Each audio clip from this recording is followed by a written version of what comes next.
राष्ट्रपति महँगो रहेछ कि राजा महँगो रहेछ त्यो कुरा पनि अहिले चाहिँ प्रश्न देखिएको छ। राजा नहुँदा तपाईँले के भोग्नुभयो त्यस्तो अप्ठ्यारो कुराहरू? यसले द्वन्द्व निम्ताइँदैन भन्ने डर हो मेरो। होइन, राज संस्थालाई हिजो बदनाम गर्नको लागि जसरी प्रचार गरियो, आज राज संस्था नभएको 15 वर्ष भयो, देशले के पायो के गुमायो अब समीक्षा गर्ने बेला भयो कि भएन होला। तपाईँको राजासँग कुनै दिन भेट भएको छ अथवा सरसल्लाह भइरहेछ? सरसल्लाह त होइन, मैले पार्टीको महाधिवेशनपछि एकचोटि भेट गरेका थिएँ। उहाँको के छ भनाइ?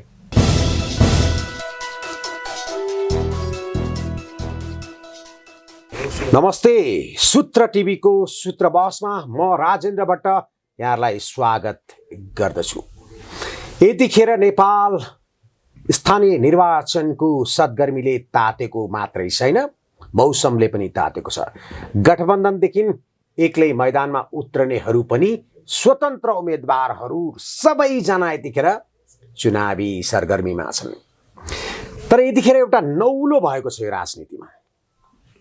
लगभग 72 वर्षपछि भनौँ या आज 48 साल 46 साल पछिको कुरा गरौँ, पहिलो पटक मूलवासीको छोरा एउटा राष्ट्रिय पार्टीको नेतृत्व सम्हालिरहेका छन्। अब मैले उहाँको नाम भनिरहनु पर्दैन, तपाईँलाई थाहा भइसकेको छ। यतिखेर छु म राप्रपाको यो कार्यालयमा राजेन्द्र लिङ्गदेनजीसँग। यहाँलाई स्वागत छ। धन्यवाद राजी। तपाईँले जुन तरिकाले अहिले राप्रपाको नेतृत्व इलेक्सनपछि जुन आम सभाहरूमा गइराख्नु भएको छ, जुन तपाईँप्रतिको बढिरहेको आकर्षण छ नि, यो एकाएक राप्रपाको लागि महाभारत अलि भारी भयो जस्तो लाग्दैन? मलाई त्यस्तो लाग्दैन कि मैले खास गरी 74 को निर्वाचन परिणामपछि मैले राष्ट्रिय प्रजातन्त्र पार्टीको भविष्य र आफ्नो निजी भविष्यको बारेमा पनि मैले सोचिराखेको थिएँ कि म 62-63 को राजनीतिक परिवर्तनपछि खास गरी राष्ट्रिय प्रजातन्त्र पार्टीमा तात्कालिक राप्रपा नेपालले लिएको मुद्दामा म जसरी दृढ भएर उभिएँ कि यो देशको आवश्यकता हो। काङ्ग्रेस, एमाले, माओवादी लगायतका अहिलेको संस्थापन पक्ष भनौँ न पार्टीहरूले जुन मार्गचित्रबाट देशलाई अगाडि बढाउने चेष्टा गरिरहेका छन्, त्यो मार्गचित्रले देशलाई अगाडि लैजाने होइन, त्यही बाटोबाट अगाडि गइराख्ने हो भने कुनै दिन देश दुर्घटनामा जान सक्छ भन्ने मेरो निष्कर्ष थियो। त्यसमा चाहिँ म निरन्तर रूपमा दृढ र चाहिँ नि विश्वस्त थिएँ कि यो चाहिँ हाम्रो जे दृष्टिकोण हो त्यो चाहिँ नि ठिक छ। तर यो देशका लागि हाम्रो दृष्टिकोण ठिक भइकन पनि किन चाहिँ नि हामीले एउटा राष्ट्रिय पार्टी पनि हुन सकेनौँ, कहाँनिर त्रुटि भयो भन्ने कुरामा मैले चाहिँ नि सोच्दै विचार गर्दै जाँदाखेरि हाम्रो कार्यशैलीमा, हाम्रो रणनीतिमा त्रुटि भयो भन्ने म निष्कर्षमा थिएँ। र त्यसैलाई सच्याउनको लागि पहिले हाम्रो नेतृत्वलाई आफ्नो ढङ्गले दबाब सुझाव दिने कामहरू चाहिँ म लगायतका साथीहरूले गऱ्यौँ। तर जब नेतृत्व चाहिँ सच्चिने लक्षणहरू तत्काल देखिएन, नदेखिएपछि अब नेतृत्व परिवर्तन गरेर जानुपर्छ भन्ने निष्कर्षमा हामी पुग्यौँ। र त्यो निष्कर्षमा पुग्दाखेरि नै हामीलाई के थाहा थियो भने हामीले नेतृत्व परिवर्तन गरेर हाम्रो कार्यशैलीमा परिवर्तन गरेर ठिक ढङ्गले हामी गयौँ भने यो प्रकारको जनसमर्थन आउँछ। किनभने जनताले काङ्ग्रेस, एमाले, माओवादी त्यो दलहरूको मात्रै होइन, त्यो नेतृत्वको मात्रै होइन, अहिलेको यो प्रणालीमै सुधार र परिवर्तन खोजेका छन् भन्ने कुरा हामी प्रष्ट थियौँ कि खालि जनताले त्यो विकल्पको नेतृत्व कसले गर्छ त्यो आफै चाहिँ नै भरपर्दो छ कि छैन भन्ने कुरा मात्रै हेरिराखेको छ। र हामीले विश्वासयोग्य ढङ्गले आफूलाई प्रस्तुत गऱ्यौँ भने यो जनलहर आउँछ भन्ने कुरामा हामी र खास गरी म चाहिँ पूर्ण रूपले विश्वस्त थिएँ। त्यसैले हामीले अहिले नयाँ ढङ्गले आफूलाई जनताको बीचमा लगिराखेका छौँ र यो मलाई चाहिँ अप्रत्याशित जस्तो लागेको छैन। तपाईँ राप्रपा नेपालको नेतृत्वमा आउनुको कारण पनि यही हो त, तपाईँले बुझ्नु भएको छ कि जनता परिवर्तन चाहिरहेको छन्। जसमा केही कुराहरू, म धर्मले हिन्दू धर्म मान्छु, सबै धर्मलाई सम्मान गर्छु। यहाँ परिस्थिति पछिल्लो माओवादी जनयुद्धपछि कस्तो अवस्था थियो भने जनजाति हाम्रो दाजुभाइ दिदीबहिनीहरूले भित्र सत्यनारायण पूजा गरे पनि ढोका लाएर गर्ने, तर बाहिर चाहिँ बुद्धकै फोटो राख्ने, भनेको मतलब बुद्ध धर्म बाहेक अर्को कुनै धर्म मानेको देखाउन पनि डराउने अवस्था छ। कति उहाँहरूलाई म चिन्छु उहाँहरूको। तर तपाईँ जनजाति मूलवासीको छोरा नै भएर हिन्दू राष्ट्र नै चाहिन्छ र चाहिँ राष्ट्र संस्था नै चाहिन्छ भनिरहँदाखेरि केवल यो भावनात्मक रूपमा हो कि यो राज्यको सामाजिक आर्थिक भौतिकको लागि पनि हो? नेपाल जस्तो भूराजनीतिक परिस्थिति भएको देशको लागि राष्ट्र संस्था हिन्दू राष्ट्र स्थायित्वको आधार हो र राष्ट्र संस्था हिन्दू राष्ट्रको कुरा गर्दाखेरि कुनै व्यक्तिलाई राजा बनाउने अथवा कुनै जात विशेषले मान्ने धर्म स्थापित गर्ने कुरा मात्र होइन भनेर मैले निरन्तर रूपमा भनिआएको छु र यसमा म लिम्बूको छोरा, म मेरो धर्मको महलमा किराँत धर्म लेख्छु। म अहिलेको प्रचलन अनुसार भन्ने हो भने म हिन्दू होइन, म गैर हिन्दूमा म सूचीकृत छु। तर हिन्दू राष्ट्रको कुरा गर्दाखेरि कसैले पनि कुनै धर्मले पनि उपेक्षित महसुस पनि गर्नु पर्दैन र यो हिन्दू राष्ट्र कुनै धर्मको विरुद्ध होइन भन्ने कुरा बुझ्न जरुरी छ। नेपाल जस्तो देश जसको चाहिँ धार्मिक सांस्कृतिक रूपले चाहिँ जुन विविधता छ, त्यसको विविधता बीचको एकताका सूत्रहरू अथवा हाम्रो विविधतालाई जोड्ने हैन, जो 4 वर्ण 36 जातको फुलबारी भनेर भन्छौँ हैन, त्यो धागोको काम गर्ने चिज भनेकै राष्ट्र संस्था र हिन्दू राष्ट्र हो। त्यसकारणले हामीले बिना हिंसाबोध, बिना हिचकिचाहट, म कुनै दुविधामा नभइकन नेपाल हिन्दू राष्ट्र हुनुपर्छ भनेर हिँडेको छु। र अब पहिले त अब कठिन थियो कि हिन्दू राष्ट्रको कुरा गर्दाखेरि मानिसहरूले त्यसलाई के भन्ने थियो, अब प्रतिगामी पश्चगामी को अर्थ र परिभाषामा लाउँथे र कोही मानिसहरूले भन्छ नि, अब तपाईले अघि भने जस्तै लुकेर गर्ने भन्ने, लुकेर गर्ने भन्ने कुरा होइन। हाम्रो नेपाल चाहिँ नि कस्तो देश हो भने हाम्रो साझा भगवानहरू छन्, साझा मान्यताहरू छन्। हामीले भन्ने बेलामा अलग अलग धर्म भने पनि साझा देवताहरू छन्। क्षेत्री बाहुनले शिव पार्वती भन्छ, हामी लिम्बूहरूले युमा थेबा भन्छौँ, राईहरूले पारुहाङ सुम्निमा भनेर भन्छ, तर मान्ने त्यही चाहिँ शिवजीलाई पार्वतीलाई हो हैन। त्यसकारण मैले चाहिँ के भन्ने गरेको छु भने अब लिम्बूले मान्ने शिवजी को नाक अलिक थेप्चो होला, क्षेत्री बाहुनले मान्ने शिवजीको नाक अलिक चुच्चो होला, तर हामी एउटै देवतालाई मान्छौँ। तपाईले अघि चाहिँ उसको पनि कुरा गरिराख्नु भएको थियो नि, सत्यनारायण पूजाको कुरा। भित्र के हामी बाहिर चाहिँ सत्यनारायणको पूजा गर्दो रहेछौँ। मेरो घरमा किराँत परम्परा अनुसार वर्षमा एकचोटि अनुष्ठानको आयोजना हुन्छ। मैले पनि हामीले के देवताहरू मान्छौँ भन्ने कुरा राम्रोसँगले चाहिँ नि बुझ्ने प्रयास गरेको थिइनँ। खालि मेरो घरको कर्मकाण्ड किराँत विधि अनुसार किराँत पुजारीहरू लगाएर गर्ने गर्थ्यो। तर जब धर्मको बारेमा अलिक विवादहरू आउन थाल्यो, मैले नेपाल हिन्दू राष्ट्र हुनुपर्छ भनेपछि म विवादमा चाहिँ नि अलिकति चाहिँ आउन थालेँ, अथवा मलाई चाहिँ विवादमा ल्याउने प्रयासहरू चाहिँ गरेपछि हामीले के देवताहरू मान्दो रहेछौँ त भनेर मैले मेरो पूजामा जान्न चाहेँ। अनि मैले किराँत गुरुहरूलाई सोध्दै जाँदा अब यो के हो, यो के हो, यो कुन देवतालाई, अब किराँत अथवा मुन्दुमी भाषामा भन्दाखेरि त्यो सबैले बुझ्न नसक्ने। मैले नेपालीमा के भन्छ भन्दाखेरि त भन्दै जाँदाखेरि त हामीले 9 ग्रहको पूजा गर्दै रहेछौँ हैन। अनि त्यहाँदेखि फेरि चाहिँ अर्को पूजा गर्न लगायो है। अनि यो के को पूजा गरियो भने चाहिँ नि निसे शेखामाङको पूजा सकियो भने। अनि यो निसे शेखामाङ भनेको चाहिँ के रहेछ त नेपालीमा भन्दाखेरि चाहिँ भनेर भनेको सत्यनारायणको पूजा सकियो भनेपछि त हामीले भन्ने भाषा फरक छ है, तर चाहिँ नि हामीले मान्ने देवताहरू एउटै छन्। त्यसकारणले हामीलाई जबरजस्त अरूले चाहिँ विभाजित गर्ने प्रयासहरू गरिरहेका छन्। त्यसबाट चाहिँ हामी मुक्त भएर अगाडि जानुपर्छ।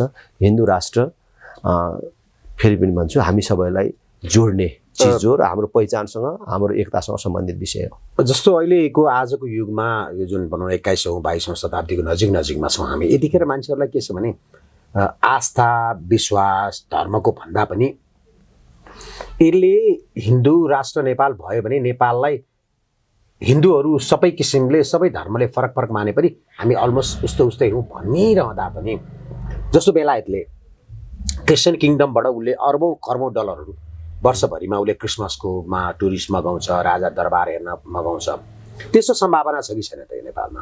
यो त नेपाल त झन् धार्मिक पर्यटनको अनन्त सम्भावना भएको देश हो। त्यसैले हामीले के भनेको छौँ भने कि हामीले नेपाललाई हिन्दू राष्ट्र बनायौँ र यसको धार्मिक क्षेत्रको राम्रोसँगले प्रचार प्रसार गर्न सक्यौँ र विश्वको 1.25 अरब हिन्दूहरूलाई एकचोटि पशुपतिनाथ मुक्तिनाथ नगइकन हुँदैन भनेर मार्केटिङ गर्न सक्यौँ भने त्यो 1.25 अरब हिन्दूहरू जीवनको एकचोटि यहाँ आउनु हो भने उनीहरूले गर्ने खर्चको लाभ यहाँको हिन्दूले मात्रै लिन्छ हैन, पुरा देशले लिन्छ। यहाँका अन्य जातिका मानिसहरूले लिन्छन्। 50 करोडभन्दा बेसी बुद्धिस्टहरू छन् विश्वमा भनेर भनिन्छ। बुद्धस्थल जन्मस्थल चाहिँ लुम्बिनी एकचोटि नगइकन हुन्न भन्ने मात्रै हामीले मार्केटिङ गर्न सक्यौँ, त्यसको चाहिँ राम्रोसँग प्रचार प्रसार गर्न सक्यौँ भने त्यसबाट हुने लाभ पुरा देशले लिन सक्छ र देशको जीवनको आधार बन्न सक्छ यो धार्मिक पर्यटन। त्यसैले यसमा त अनन्त सम्भावना छ। जस्तो यदि मैले तपाईँलाई सोधिहालेँ, ल हिन्दू राज्य भएन नेपाल, यसले नोक्सान के भयो त नेपाललाई भन्यो भने? यो यसको चाहिँ नि लामो ऊ छ। विदेशीहरूले योजनाबद्ध ढङ्गले हाम्रो सांस्कृतिक पहिचानहरू समाप्त गर्ने, जुन हाम्रो एकताका सूत्रहरूलाई समाप्त गर्दै गरेर बिस्तारै हाम्रो पहिचानमाथि नै सङ्कट ल्याउने कामहरूमा हामीलाई उकासिराखेको छ। जसरी पहिले चाहिँ दसैँ बहिष्कार गर्न प्रेरित गरे। दसैँ हाम्रो साझा पर्व थियो हैन, दसैँ चाहिँ जनजातिको होइन भनेर प्रचार गरियो। रावण चाहिँ जनजातिका पुर्खा हुन्, राई लिम्बूको पुर्खा हुन्, उनलाई मारेर क्षेत्री बाहुनले हिन्दूहरूले खुसियाली स्वरूप यो दसैँ मनाएको हो, त्यस कारणले हामीले बहिष्कार गर्नुपर्छ भनेर प्रचार गरियो र सिकाइयो। तर रावण र राम भन्ने कुरा मानिसले कहाँ भेटेको? कसैले भेटेर त आएको छैन। भेटिने कहाँ हो? रामायणमा। रामायणको अनुसार रावण पुलत्स्य ऋषिको नाति, विश्वेश्वरवाको छोरा, बाहुनको छोरा, बाहुनको नाति हैन, बाहुनको छोरा बाहुनको नाति राजेन्द्र लिङ्गदेनको कसरी पुर्खा हुन्छ? जनजातिहरूको कसरी पुर्खा हुन्छ? हैन, यस्तो कुराहरू चाहिँ प्रचार गरेर हाम्रो सांस्कृतिक एकतालाई खण्डित गर्ने प्रयासहरू भए र कालान्तरमा आएर के भयो कि हाम्रो एकतालाई कमजोर बनाउँदै ल्याएर 62-63 देशलाई धर्मनिरपेक्ष बनायो। अब यतिले मात्रै अरूहरूलाई पुगेको छैन कि अब बिस्तारै हामीलाई जाने धार्मिक द्वन्द्वमा लैजाने र देशलाई धार्मिक द्वन्द्वमा फसाएर देशमा अस्थिरता सिर्जना गर्ने र हामीलाई मिलाउने नाममा उनीहरू यहाँ मालिक हुन आउने। त्यस कारणले हामीले यो बुझ्न जरुरी छ कि हिन्दू राष्ट्र हुँदाखेरि यो देशको कुनै अन्य धर्महरूलाई अप्ठ्यारो पर्दैन मात्रै होइन, यसले अन्य धर्महरूको पनि संरक्षण गर्छ। अरूले उपेक्षित हुनु पर्दैन। हिजो नेपाल हिन्दू राष्ट्र भएकै बेला राजदरबार अगाडि जामे मस्जिद सुरक्षित र संरक्षित थियो हैन। किराँत धर्मगुरुलाई दर्शन गर्न त्यसबेला हिन्दू सम्राट भनिएका राजाको सवारी भएको थियो र कहाँ चाहिँ अन्य धर्मलाई उपेक्षित थियो। त्यसकारण हामीले चाहिँ हिन्दू राज्य हुँदा हिन्दू राष्ट्र हुँदाखेरि कसैले चाहिँ आपत्ति मनाउनु पर्दैन। जस्तो भनौँ न राजा हिन्दू राज्य यो देशलाई धर्मनिरपेक्षता अथवा राजदरबारको चाहिँ प्रत्यक्ष चाहिँ सामन्ती शासनको अन्त्य गर्नको लागि भनेर माओवादीहरूको त्यत्रो ठुलो 10औं वर्षसम्म जनयुद्ध भयो, हजारौं हजारले ज्यान गुमाए, लाखौं लाख अहिले पनि ट्रोमामा छन्, लाखौं घर परिवारहरू विषक्त भए, गाउँ गाउँ खाली छन्, सहरहरूमा खुट्टा राख्ने ठाउँ छैन। त्यही द्वन्द्वको श्रापले गर्दा कति घाइते छन्। त्यस्तो गरेर उहाँहरूले त्यो हटाउनको लागि गर्नुभयो। अब तपाईँ यसरी राप्रपार तपाईँ लाग्नु भएको छ अहिले कि यो देशको रक्षाको लागि, यो देशको एकताको लागि यी आवश्यक छ भनेर राजा नहुँदा तपाईँले के भोग्नुभयो त्यस्तो अप्ठ्यारो कुराहरू? यसले द्वन्द्व निम्ताइदैन भन्ने डर हो मेरो। होइन, राज संस्थालाई हिजो बदनाम गर्नको लागि जसरी प्रचार गरियो, आज राज संस्था नभएको 15 वर्ष भयो। देशले के पायो, के गुमायो? अब समीक्षा गर्ने बेला भयो कि भएन होला। हिजो राजा महँगो छ भनेर भनिन्थ्यो। हामीले तिरेको तिरो जति सबै राजा र राजाको परिवार पाल्नमा खर्च हुन्छ। अलिअलि उब्रेको पैसा पनि स्विजरल्यान्डको ब्याङ्कमा लगेर राखेको छ भने देश कसरी बन्छ? यो सेतो हात्ती नहटाएसम्म देश बन्दैन भनेर चाहिँ प्रचार गरियो। स्विजरल्यान्डको ब्याङ्कको पैसा मात्रै फर्काएर ल्यायो भने हरेक नेपालीलाई 4-4 बिघा जग्गा र 5-5 तोला सुन पुग्छ भनेर प्रचार गरियो। तर यो 15 वर्षमा स्विजरल्यान्डको ब्याङ्कमा कति पैसा रहेछ त, कति फर्केर आयो, त्यो कुरा पनि चाहिँ अहिले चाहिँ प्रश्न भयो। बरु चाहिँ नि यो गणतन्त्र आएको समयमा 70 अरबभन्दा बेसी नेपालीहरूको पैसा चाहिँ त्यहाँ जम्मा भएको छ भन्ने कुरा सुनिएको छ। राष्ट्रपति महँगो रहेछ कि राजा महँगो रहेछ त्यो कुरा पनि अहिले चाहिँ प्रश्न देखिएको छ। त्यस कारणले अब फेरि पनि राजाकै विरोध गरेर अब कसैले पनि राजनीति गर्ने दिनको चाहिँ अन्त्य भयो। सो तपाईँ आफै पनि माओवादीको त्यसैले मैले भन्छु कि देशमा यत्रो ठुलो व्यवस्था परिवर्तन भयो, जनताको अवस्थामा परिवर्तन आयो कि आएन। आफ्नो जीवनको आहुति दिन तयार भएर जीवनको आहुति दिएर मानिसहरूले यो व्यवस्थामा परिवर्तन गरे, राजा हटाएर गणतन्त्र ल्यायो। जनताले छुन पाउने भोग्न पाउने के चिज आयो त? संविधान आयो, राजा हटायौँ भनेर अथवा संविधान दिउँ भनेर त्यसले जनतालाई के फरक पर्छ? त्यसैले मैले त सधैँ भन्ने गरेको छु र मेरो गाउँको जनताले पनि भन्छन् कि तिम्रो संविधान चाँदीको पानामा सुनको अक्षरले लेखेको पनि के गर्नु त्यो होइन, त्यसले चाहिँ हाम्रो जीवनमा परिवर्तन गर्दैन भने त्यसैले अहिले हामीले उठाइराखेका छौँ। व्यवस्था त पटक पटक परिवर्तन भयो, जनताको अवस्थामा परिवर्तन भयो कि भएन? एउटा राजालाई सामन्ती भनेर हटाउँदाखेरि आज कति नयाँ सामन्तहरू जन्मे। आज त्यो पवित्र उद्देश्यका साथ जनयुद्धमा गएका मानिसहरू जो आज तपाईँले भने जस्तो घाइते अपाङ्गको रूपमा चाहिँ जीवनयापन गरिरहेका छन्, उनीहरूलाई त सम्बोधन गर्न सकेन, उनीहरूको घाउसम्म निको पार्न सकेन, उनीहरूको आँसुसम्म पुज्न सकेन यो व्यवस्थाले भने अब यही बाटोबाट देश अगाडि जानु भनेको झन् ठुलो दुर्घटनातर्फ जानु। हिजो जुन मार्गचित्र चाहिँ बन्यो 62-63 को राजनीतिक परिवर्तनपछि त्यो मार्गचित्र गलत भयो भन्ने प्रमाणित भइसकेको छ। त्यस कारणले हामीले त्यो मार्गचित्र सच्याउनु पर्छ। अब राजा अभिभावकीय संस्थाको रूपमा रहनुपर्छ, जनताका प्रतिनिधिहरूले देशको शासन व्यवस्था चलाउनुपर्छ र त्यस्तो संरचनामा जानुपर्छ। जुन पार्टीको नेतृत्वले नेपालमा संविधान सभाको आवश्यकतालाई ल्यायो, माओवादीको द्वन्द्वले गर्दा बाध्य भएर ल्याउनु पर्यो, त ल्याइयो, राम्रो कुरा हो। राज संस्था गयो, धर्मनिरपेक्षता गयो। कुनै दिन तपाईँहरू त अहिले अब एउटै ऱ्याङ्कमा हुनुभयो, उहाँहरू पनि अध्यक्ष हुनुहुन्छ, तपाईँ पनि अध्यक्ष हुनुहुन्छ, कहिले के पर्सनली कुराकानी हुन्छ कि हुँदैन, तपाईँको भेट हुन्छ कि हुँदैन? भेटघाट त हुन्छ, तर अब कुरा गर्नुहुन्न, यस विषयको छलफलहरूमा त प्रवेश गरेको छैनौँ। अस्ति मैले नेपाली काङ्ग्रेसको 14औं महाधिवेशन उद्घाटन समारोहमा एउटा टेस्ट बमको रूपमा चाहिँ नि मैले हानेको थिएँ। गाउँमा जाँदा नेताहरूलाई चोर भन्छन्, देशको अवस्था यो छ है भनेर मैले जनताले। अब तर उहाँहरू अब ठुलो भ्रममा हुनुहुँदो रहेछ कि जनताले त हामीलाई भगवान मान्छन्, कहाँ चोर भन्छन् भन्ने रहेछ। र मैले भने जनताले नेतालाई राम्रो मान्दैनन्। जस पर्सनली चाहिँ तपाईँले कहिले कुरा गर्नु भएको छैन माओवादीसँग अथवा अरू? होइन, कुराकानी त भएको छ, तर यसरी अब विषय प्रवेश पनि भएको छैन। हामी अब अध्यक्ष भएपछि नेतृत्वमा आएपछिको समय पनि व्यस्त समय भयो र उहाँहरू अब यो नेतृत्व तत्काल चाहिँ नै सुध्रिने बाटोमा छैन भन्ने कुरा पनि विभिन्न घटनाक्रमहरूले देखिएको छ। अब हामीले सुधार्ने भनेको चाहिँ जनमतको बाटोबाट, निर्वाचनको बाटोबाट नै हो। राजा आउनलाई पनि जनमत सङ्ग्रह नै सोच्नु भएको छ कि अर्को कुनै पनि बाटो छ? होइन, जनमत सङ्ग्रहको बाटो त छँदैछ। त्योभन्दा अगाडि हामीले निर्वाचनमा प्राप्त गर्ने जनमत पनि चाहिँ एउटा बलियो आधार हुन्छ कि हाम्रो संविधानमा द्वितीय बहुमतबाट संविधान संशोधन गर्न सकिने व्यवस्था छ र हाम्रो संविधानमा नेपाली जनतामा रहेको सार्वभौमिकता र राष्ट्रिय अखण्डता बाहेक अन्य विषयहरू संशोधनीय छन्।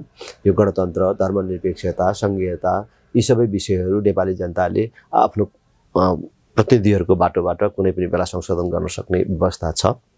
त्यो बाटोबाट पनि हुन्छ।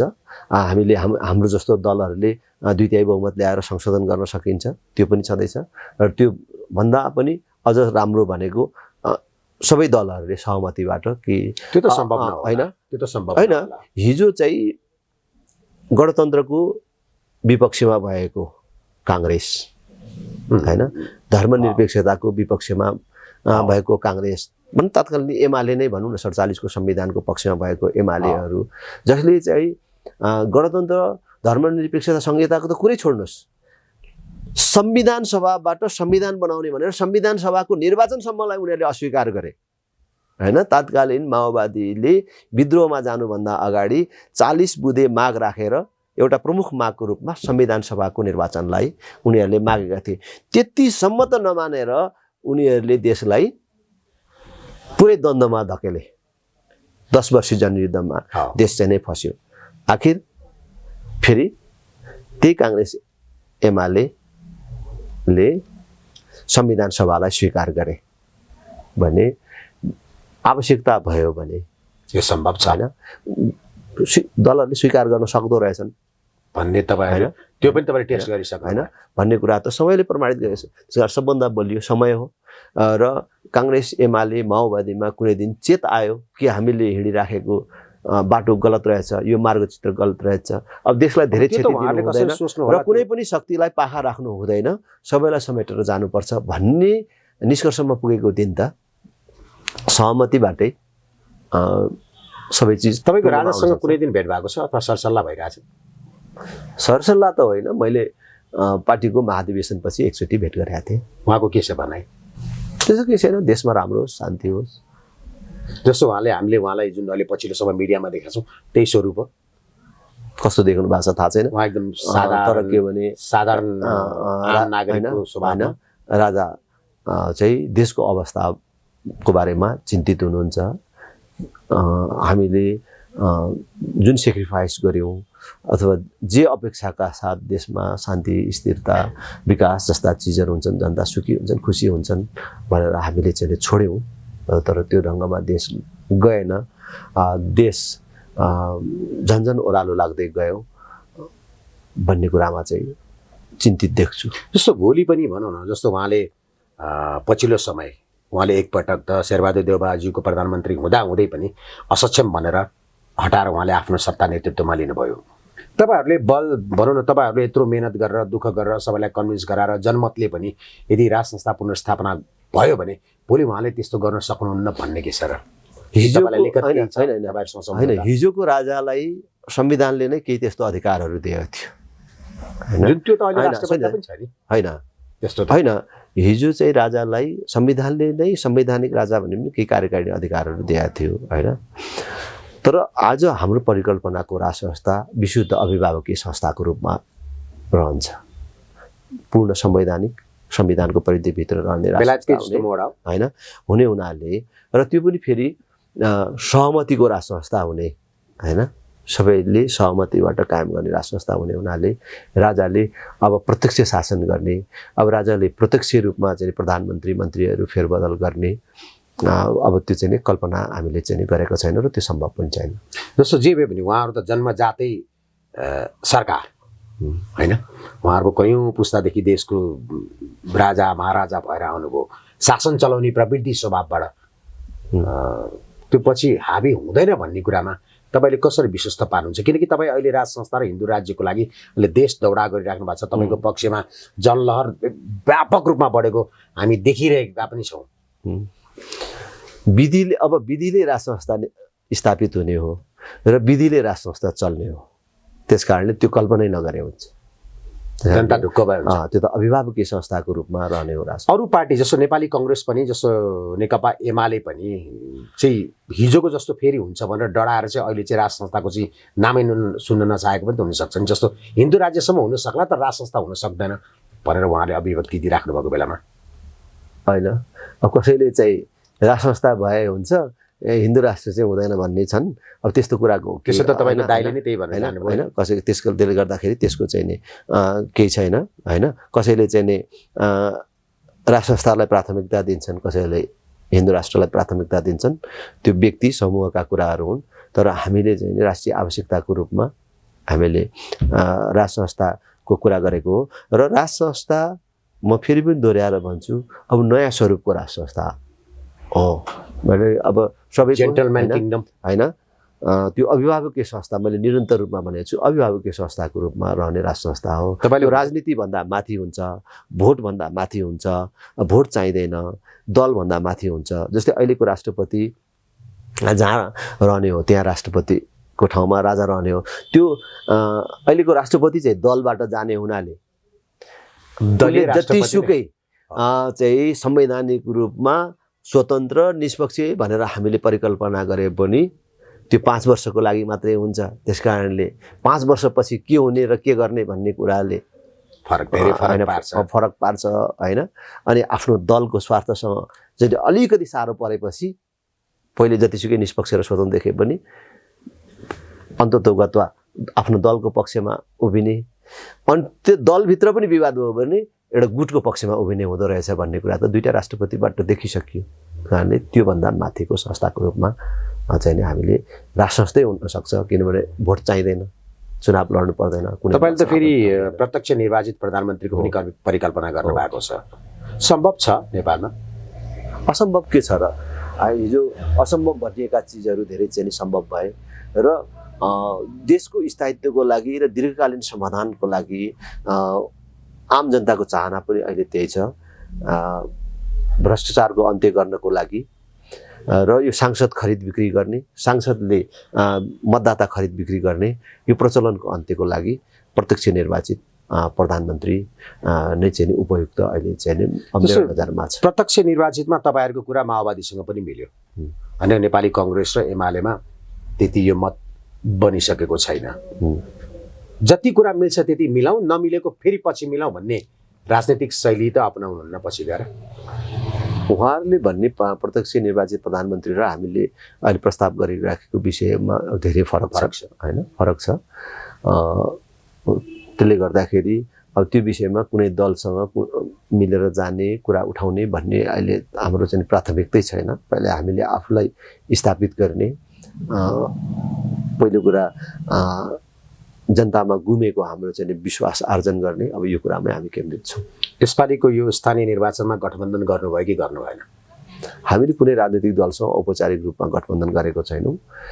केही स्थानीय तहहरूमा स्थानीय स्तरमै साथीहरूले सामान्य तालमेल गरेको समाचारहरू आएको छ। कमल थापाज्यू, तपाईँभन्दा अगाडिको अध्यक्षज्यू, यदि तपाईँसँग कुरा गरेर त कमल थापाजीको प्रश्न उठाइएन भने सायद यो अधुरो पनि होला मेरो दर्शक। अब त्यो चाहिँ नि आसान होइन। अब यस्तो छ, उहाँको विषयमा हामीले समय खर्च गर्नु अब एकदमै असान्दर्भिक हुन्छ। अब त्यो यो 2-4 महिना बिचमा खोलामा धेरै चाहिँ पानी बगिसक्यो, समय अलिकति धेरै फरक परिसक्यो। त्यस कारणले म धेरै टिप्पणी गर्न चाहन्छु। मैले अझ जान्न चाहेको मिडियामा आएको कुरा भन्दा नि फरक छ कि के त्यस्तो चित्त बुझ्यो कि त तपाईँको नेतृत्वै उहाँलाई चित्त नबुझ्या हो कि त्यो हार सहन नसक्या हो? अब उहाँको कुरा त उहाँलाई सोध्नु पर्यो। अनि हामीले उहाँलाई उहाँ आउँछु भन्नुभएको छ। हो, उहाँलाई सोध्नु पर्यो केमा चित्त बुझेन छ भन्ने कुरा, किनभने उहाँको विषय मैले भन्दिनँ अब उचित हुँदैन। हाम्रो तर्फबाट पुरा मान सम्मान सबै चिजै थियो, त्यसमा कुनै कमी थिएन। मैले कुर्सी टेबलै राखिदिइरहेको थिएँ होइन। तपाईँको पूर्वज अरू अध्यक्षहरू, संस्थापक अध्यक्षज्यूहरूको कस्तो सहयोग छ तपाईँलाई? पूर्ण साथ र सहयोग छ। उहाँले अभिभावकीय भूमिका निर्वाह गर्नुभएको छ। कहीँ पनि चाहिँ उहाँहरूको मान सम्मानमा हामीले पनि कमी गरेका छैनौँ र उहाँहरूले गर्नुपर्ने सहयोगमा पनि कुनै कमी छैन। यसपटकको स्थानीय निर्वाचनमा कति ठाउँमा आफ्नो पकड बनाउने अनुमान गर्नुभएको छ? यति ठाउँ उति ठाउँ भन्ने कुरा त गन्ती भएपछि थाहा हुन्छ, तर राष्ट्रिय प्रजातन्त्र पार्टी एउटा बलियो शक्तिको रूपमा यो स्थानीय तहमै स्थापित हुन्छ। यसैले आगामी संसदको निर्वाचनमा पनि प्रभाव पार्छ। यो सुरुवात हुन्छ। संसदीय निर्वाचनमा त यो स्थानीय तहको भन्दा कैयौँ गुणा बेटर गरेर हामीले चाहिँ देखाउँछौँ, तर यो सुरुवात हो। अब जाँदा जाँदै धेरै बेर समय लिन्न, तपाईँको धेरै अलि एक त यो निर्वाचनको मुखमा नेतृत्वमा आउनुभयो, फेरि नयाँ नेतृत्व निरन्तर भइदिएको भए फरक पर्थ्यो होला। अहिले विभिन्न ठाउँमा भ्रष्टाचारको अभियन्ता, मानवाधिकारका अभियन्ताहरूलाई, कलाकारहरूलाई तपाईँले यो पार्टीमा ल्याउनु भएको छ। यसरी ल्याउँदा के जनताले राजनीतिक रूपमा उहाँहरूलाई स्वीकार्नु होला? यस्तो कुरा हो, खास गरी राष्ट्रिय प्रजातन्त्र पार्टीलाई नै भ्रष्टाचार विरुद्धको सबभन्दा ठुलो अभियन्ताको रूपमा हामीले अगाडि लगिराखेको छौँ। त्यसमा सानो सानो समूह बनाएर छुट्टै क्रियाकलाप गर्नुभन्दा यो मूल प्रभावमा आउनु उचित हुन्छ भनेर हामीले भ्रष्टाचार विरुद्धको अभियान चलाइराखेका व्यक्ति समूहहरूलाई हामीले अभियन्ता अभियानहरूलाई आमन्त्रण गऱ्यौँ र धेरै जोडिनु भएको छ। उहाँहरूलाई स्वीकार गर्ने नगर्ने भन्दा पनि उहाँहरूको उपस्थितिले स्वाभाविक रूपमा हाम्रो भ्रष्टाचार विरुद्धको अभियानलाई, राष्ट्रिय प्रजातन्त्र पार्टीको अभियानलाई मद्दत पुग्छ। त्यसमा जनताले स्वीकार गर्ने अस्वीकार गर्ने भन्ने कुरा त्यस्तो के छ र मलाई लाग्छ स्वतन्त्र अभियान चलाइराखेका मानिसहरूलाई दलमा आएर दलीय ढङ्गले अभिव्यक्ति दिन, क्रियाकलापहरू गर्न केही दिन असुविधा र अलिक केही फरक जस्तो लागे पनि समयक्रममा सब चिज ठिक भएर जान्छ र जनताले पनि हार्दिक रूपमा स्वीकार गरेको पनि मैले देखिरहेको छु। अब अन्तिम, हिन्दू राज्य र राज संस्था तपाईँको हिसाबमा कहिलेसम्म नेपालमा पुनर्स्थापना हुन सक्छ अथवा? यो निरन्तर अभियान हो। यो कुनै पनि बेला नेपाली जनताले चाह्यो भने स्थापित हुन्छ। नेपाली जनताले त भनिहाल्नुभयो, तपाईँले त भन्नै पर्छ, तपाईँ त अब राजनीति गर्नुहुन्छ, नेतृत्व गरिराख्नु भएको छ। नेपाली जनता छन् र धेरैले भन्छन् कार्यकर्ता मात्र धेरै छ भन्छन्। यो कार्यकर्ताहरूको भिडमा जनता भनेको चाहिँ सबैभन्दा सर्वोच्च शक्ति हो। हिजो जनताले विकल्प नपाउँदाखेरि, जनताले विश्वसनीय ढङ्गले अन्य विकल्पहरू नदेख्दाखेरि जनता भन्ने नै छैन कि जस्तो पनि देखिएको थियो। तर अहिले पछिल्लो दिनमा देखिन थालेको छ कि जनता विकल्पहीन भएर अल्मलिएको रहेछ, तर विकल्प पाउँदाखेरि जनताले विकल्प खोजिराखेको रहेछ भन्ने कुरा देखिएको छ। त्यस कारणले जनताको चेतना शक्तिलाई, जनताको त्यो बुझ्न सक्ने क्षमतालाई अवमूल्यन गर्नु हुँदैन।